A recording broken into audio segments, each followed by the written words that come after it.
بسم اللہ الرحمن الرحیم نحمدہ ونصلی علی رسولہ الکریم اما بعد۔ سیرت النبی صلی اللہ علیہ وسلم کا 11واں درس حضرت زید رضی اللہ تعالی عنہ کا قبول اسلام۔ آزاد کردہ غلاموں میں سب سے پہلے ایمان لانے کا شرف آپ کو حاصل ہوا۔ آپ کا نام زید ابن حارثہ ہے اور یمن کے قبیلے بنو قزاعہ سے آپ کا تعلق تھا۔ وہاں کے سردار حارثہ کے آپ لخت جگر تھے۔ حقیقی طور پر یہ غلام نہیں تھے، ہوا یہ کہ یہ اپنے والدین سے کہیں بچھڑ گئے تو دستور جاہلیت کے مطابق کسی نے انہیں پکڑا اور عکاظ کے بازار میں چند پیسوں کے بدلے میں بیچ دیا۔ حکیم بن حزام نے انہیں خریدا اور انہوں نے اپنی پھپھی حضرت ختیجہ رضی اللہ تعالی عنہ کے حوالے کر دیا۔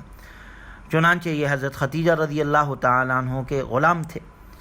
جب حضرت ختیجہ رضی اللہ تعالی عنہ آپ صلی اللہ علیہ وسلم کے نکاح میں آئی تو انہوں نے نکاح کے بعد حضرت زید رضی اللہ تعالی عنہ کو حضور صلی اللہ علیہ وسلم کی خدمت کے لیے وفد کر دیا۔ اس وقت ان کی عمر تقریباً 15 سال تھی۔ ابھی بظاہراً تو غلامی کی زندگی گزارنے لگے، حضور صلی اللہ علیہ وسلم کے ساتھ تھے، لیکن حقیقتاً آپ صلی اللہ علیہ وسلم نے ان کو اتنی محبت دی، ان کے ساتھ اتنا شفقت کا معاملہ کیا کہ ان کے والد حارثہ اور چاچا کعب کو جب پتہ چلا کہ ہمارے بیٹے کو غلام بنا دیا گیا ہے تو وہ فوراً مکہ المکرمہ آئے اور آپ صلی اللہ علیہ وسلم کے سامنے حاضر ہوئے اور ان کو کہا کہ یہ تو ہمارا بیٹا ہے، انہیں آپ آزاد کر دیں یا فدیہ لے لیں، لیکن انہیں ہمارے ساتھ جانے دیں۔ آپ صلی اللہ علیہ وسلم نے کہا ٹھیک ہے، میری طرف سے زید کو مکمل اختیار ہے، اگر وہ واپس جانا چاہتا ہے تو بغیر پیسوں کے آپ اسے لے جا سکتے ہیں۔ حضور صلی اللہ علیہ وسلم نے فیصلہ حضرت زید رضی اللہ تعالیٰ عنہ پر چھوڑ دیا اور آپ صلی اللہ علیہ وسلم نے حضرت زید کو مکمل اختیار دے دیا کہ واپس جانا چاہے تو جا سکتے ہو۔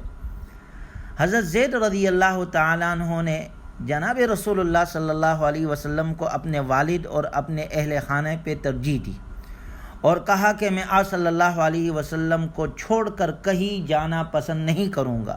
آپ صلی اللہ علیہ وسلم میرے لیے والد اور چاچا کے درجے میں۔ یہ سن کر ان کے والد اور چاچا نے کہا تجھ پر افسوس ہے، تو آزادی کے بجائے غلامی کو پسند کر رہا ہے اور اپنے والد اور چاچا اور گھر والوں کو چھوڑ رہا ہے۔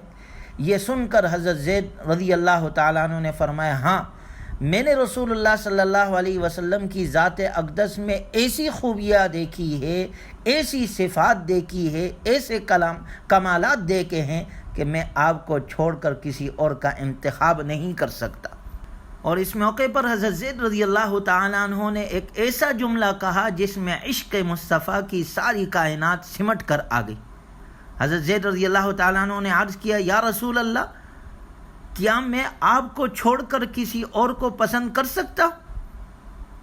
یہ حضرت زید رضی اللہ تعالیٰ عنہ کی بصیرت تھی اور ان کا یہ فیصلہ کرنا ان کے لیے دنیا اور آخرت میں کامیابی کا ذریعہ ثابت ہوا۔ جب حضرت زید نے اپنے والد کے ساتھ جانے سے انکار کر دیا تو آپ صلی اللہ علیہ وسلم نے عرب کے دستور کے موافق حرم کعبے میں حتیم میں اعلان فرمایا لوگوں گواہ رہنا، آج سے زید میرا بیٹا ہے، یہ میرا وارث، میں اس کا وارث ہوں، اور زید بن حارثہ کے بجائے اب آپ کو زید بن محمد کہنے لگے لوگ۔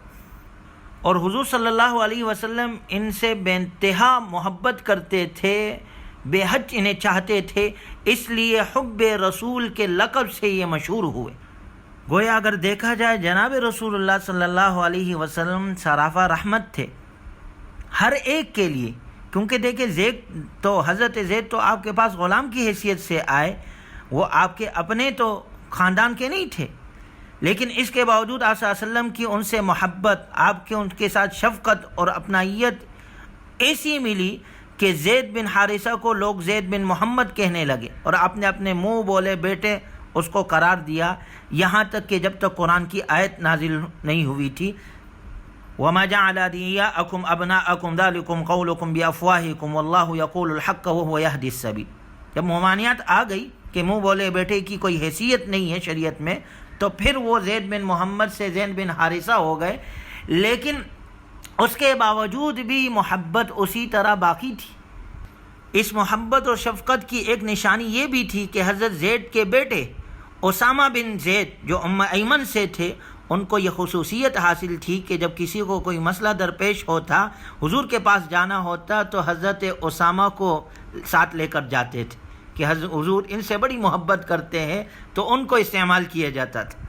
تو یہ حضرت زید کی محبت کی وجہ سے تھی.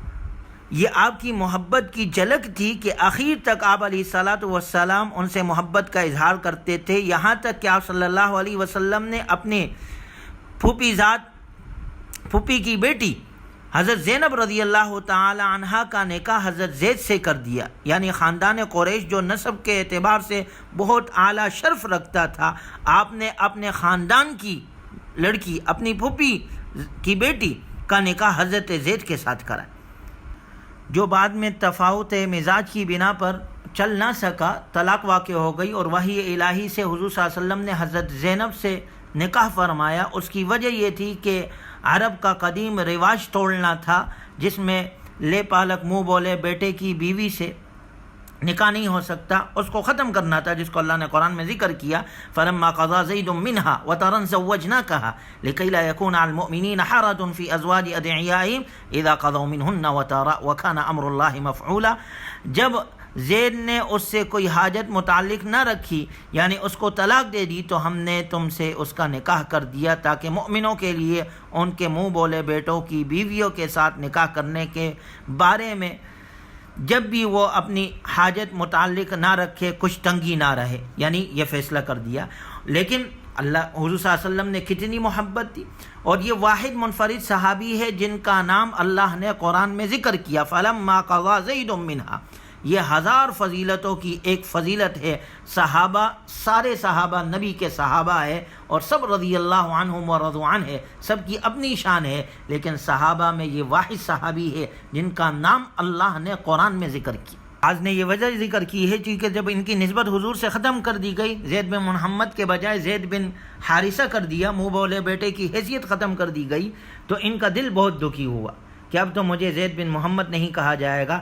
تو اللہ نے قرآن میں ان کا ذکر کر دیا، حالانکہ کسی صحابی کا بھی نام سوائے زید کے نہیں ہے. قیامت تک کے لیے ان کا تذکرہ کر دیا. گویا نبی کی تعلیمات سے ہمیں یہ سبق ملتا ہے. ہمارے نبی صلی اللہ علیہ وسلم نے غیروں کو بھی کیسی محبت دی ہے، کیسے شفقت عطا کی ہے، کیسے محبت کا اظہار دیا ہے کہ حضرت زید تو ایک غلام کی حیثیت سے آئے، لیکن آپ نے انہیں آزاد کر دیا. آپ نے اپنے بیٹے جیسے محبت اسے عطا کر دی. آپ نے اس کے ساتھ کتنا شفقت کا رویہ کر لیا کہ اپنے والدین کے ساتھ وہ جانے کے لیے تیار نہیں کہ میں حضور کو نہیں چھوڑ سکتا. اس سے ہمیں سب سے بڑا سبق یہ بھی ملتا ہے کہ ہم بھی اپنے ماتحتوں کے ساتھ اچھا سلوک کرنے والے.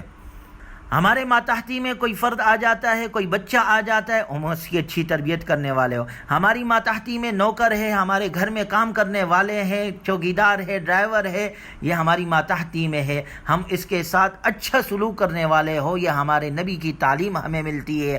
آپ صلی اللہ علیہ وسلم نے سب سے آخری وصیت یہ کی تھی، الصلاۃ وما ملکت ایمانکم. جب آپ دنیا سے تشریف لے جا رہے تھے، آپ نے فرمایا نماز کی پابندی کرنا، اپنے ماتحتوں کے ساتھ اچھا سلوک کرنا. آج ہمارا کیا حال ہے؟ جو حالات چل رہے ہیں، ان حالات میں ہمارے پاس فراوانی ہونے کے باوجود بھی کہ اللہ کی نعمتیں ہم پر بے شمار ہے، لیکن ہم ذرا سی باتوں پر اپنے ماتحتوں کو فارغ کر دیتے ہیں. ہم اس حالات میں بھی ان کے ساتھ تعاون نہیں کرتے، ان کے ساتھ شفقت کا، محبت کا، ہمدردی کا جذبہ انہیں نہیں دیتے ہیں. کیا وجہ ہے؟ کیونکہ ہم نبی کی تعلیمات سے دور ہے. ہمارے نبی نے تو غلام کو آزاد کیا، یہ تو نوکر تو ہمارے غلام بھی نہیں ہے، تو جب چاہے چھوڑ کر معاملہ چھوڑ سکتے ہیں، جا سکتے ہیں. تو ہمیں یہ تعلیم دی جا رہی ہے، اپنے ماتحتوں کے ساتھ اچھا سلوک کرو. حضرت زید کی مثال یہ ہمیں ملتی ہے، اور یہ وہ صحابی رسول ہے جو تیسرے نمبر پر ایمان لائے آپ کے گھر میں سے. حضرت ختیجہ کا ایمان لانا، حضرت علی کا، اسی طرح حضرت زید کا، اور اس کے بعد آپ کی بیٹیاں آپ پر ایمان لائی، یہ حضور کی صداقت اور بلندی کردار کی سب سے بڑی شہادت ہے کہ آپ پر ایمان لانے والے سب سے پہلے آپ کے گھر کے افراد ہیں۔ چونکہ آپ صلی اللہ علیہ وسلم نے جب دعوت کا آغاز کیا تو سب سے پہلے اپنے گھر کے افراد کو اسلام کی دعوت دی، تو گھر کے تمام افراد آپ پر ایمان لے کر آئے۔ یہ آپ کی صداقت کی سب سے بڑی دلیل ہے، اور اس میں ہمیں بھی یہ سبق ملتا ہے کہ جب ہم دعوت کا آغاز کریں، اصلاح کا کام شروع کریں تو اپنے گھر سے شروع کریں، گھر سے آغاز کریں۔ عام طور پر یہ دیکھا جاتا ہے کہ دعوت اور اصلاح کا کام کرنے والے اکثر اپنے گھروں سے بے خبر ہوتے ہیں، اور اپنے گھر کی اصلاح کے لیے ان کے پاس وقت نہیں ہوتا۔ اپنے گھر سے ابتدا کرے، اپنے گھر سے آغاز کرے، اپنے ذات سے ابتدا کرے، اپنے اندر اچھے صفات پیدا کرے، اپنے گھر کو اچھا بنانے کی کوشش کرے، اپنے ماتحتوں کے ساتھ اچھا سلوک کرے۔ اللہ تبارک و تعالی ہمیں نبی صلی اللہ علیہ وسلم کی تعلیمات پر عمل کی توفیق نصیب فرمائے۔ وآخر دعوانا ان الحمد للہ رب العالمین۔